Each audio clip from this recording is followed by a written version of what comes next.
Good evening, friends. Dr. Gurdial Singh Sandhu, the Secretary, Department of Financial Affairs, who's been kind enough to accept our invitation to be amongst you, to participate in this interactive program with the independent directors of banks and insurance companies. I am extremely thankful to you, sir, for having accepted our invitation. And when we had the opportunity of meeting Dr. Gurdial Singh Sandhu at his office, one thing was very clear, very simple person, very humble, and today if he is heading such an important role in the Department of Financial Services, I think it is because of his simplicity, because of his hardworking nature and his humbleness that he is serving as the Secretary. My compliments to you, sir. Shyamlal Agarwal, the Chairman of the Professional Development Committee, Mr. Vijay Gupta, the Vice Chairman, distinguished galaxy of my council colleagues present here, Mr. Santana Krishnan, Mr. Anuj Goyal, Mr. Venkateshwarlu, Mr. Nilesh Vikamse, Mr. Praful Chajed, Mr. Sumantra Guha, Mr. Naveen Gupta, our past presidents, Sri N.D. Gupta and Mr. M.M. Chitale, and all the distinguished members present here. Sir, I would just like to add to what Mr. Shyamlal Agarwal said. The Institute of Chartered Accountants of India is the second largest accounting body in the world. Today we have more than 2,25,000 chartered accountants, and our members are offering their services in various sectors of the Indian economy. The profession is popular. The reason why it is popular is that one of the most affordable professions today, and more than 8,40,000 students are pursuing the Chartered Accountancy course. Just for your information, sir, in the recently concluded CA final examination, we had a girl from Ahmedabad, daughter of a grocery store owner, who got a rank. We had another boy from Pune, son of a carpenter, who got a rank. And a few years back, you should be aware, Prema Jaikumar, a girl from Mumbai, daughter of an auto rickshaw driver, got the first rank in CA final. These have been the success stories, and today young CAs are able to get extremely good packages, and there's a huge transformation taking place the moment they become a chartered accountant. So we at the Institute are supporting such students. We would like to see more and more bright students join the profession, and we are very happy that the profession continues to be popular. Coming to the regulatory role of the Institute is playing its regulatory role to perfection. We have a robust disciplinary mechanism where action is taken against erring members as soon as we get complaints filed by either by the banks or the financial institutions. We ensure that we conduct the disciplinary proceedings in a fast track mode, and I'm extremely happy to inform our honorable guests that our disciplinary committee has been doing a lot of work, and as far as Satyam is concerned, we completed the entire proceedings in this particular case, and all the members of our profession who were involved in perpetuating this fraud have been held guilty, and their membership has been removed. In addition to this, we have a very strong peer review mechanism to ensure that the members of our profession carry out high quality work.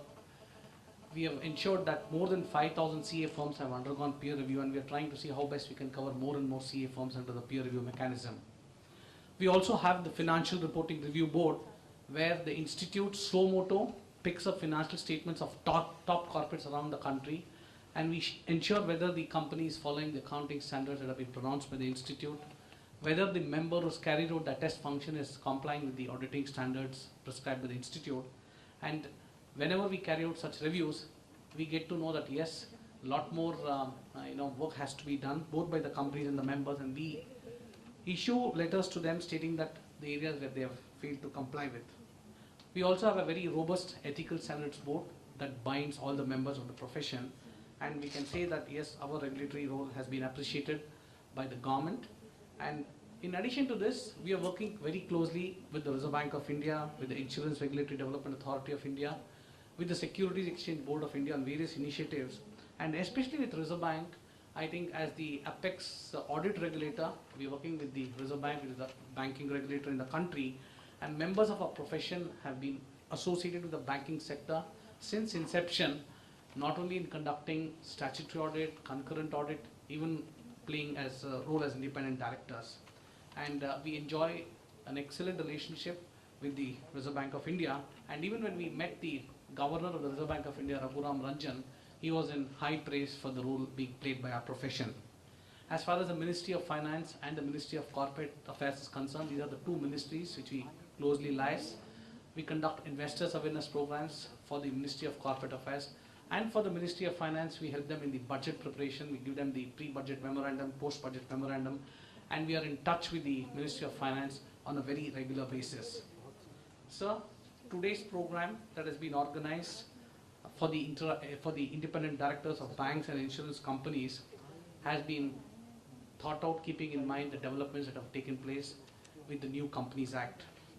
Today, it is well established that corporate governance is a global issue, and many corporate failures around the world has brought the focus on the importance of good corporate governance.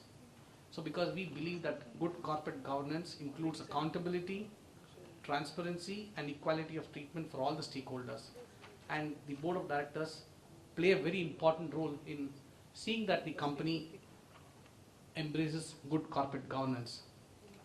Today, the SEBI also has amended clause 49 of the listing agreement with the objective to align with the provisions of the Companies Act. And I'm sure the way banking is getting complex today, transactions taking place on the internet, millions of transactions take place across the banking sector. The entire banking sector is under core banking solutions. And we feel that yes, the risks have to be monitored, and as independent directors, there's a very big responsibility because each one of you are guardians of financial stability. You have to ensure that the bank is carrying out its business on what is expected within the legal framework, and it is also important for each one of you present here to see that you're able to add value to the organization. The institute is doing its bit in trying to empower the independent directors. We want to educate them on their responsibilities, duties. We're conducting a series of programs across the country for independent directors. We had one program conducted for women members of our profession because the new Companies Act says yes, one member of, on the board of the company should be woman. So we thought, why not women CAs? So we are planning to conduct such programs across the country so that we're able to have an interaction with all the independent directors. As far as the Reserve Bank of India is concerned, we have worked with them on many projects. On the long form audit report, we worked very closely with the Reserve Bank of India, and this long form audit report would be made applicable from the following year. And I'm sure the way we are working with IRDA and RBI, our profession would be looked upon with high respect. And recently, with the directive of the Ministry of Corporate Affairs, the Institute of Cost Accountants, Company Secretaries and our institute jointly launched a repository of independent directors. So today we have made this repository open. I'm very happy to inform you the response has been excellent. Many chartered accountants, cost accountants, company secretaries across the country have uploaded their profiles. And of course, this is not open only to our profession, it is open to any other person also. But we have taken responsibility of validating the data of our members, and many companies looking for independent directors can access this independent directors repository. So those of you who have to register on this independent directors portal, I would definitely request you to please empanel yourself so that you'll be able to serve on the boards of various companies. I'm sure with the interactive session that will follow, we'll have the benefit of getting the wisdom from our honorable chief guest. And I'm extremely thankful to you, sir, once again for having joined us this evening. And I hope all the members, all the distinguished participants present here would go back with a lot of good experiences that each one of you would share on this occasion. Thank you very much.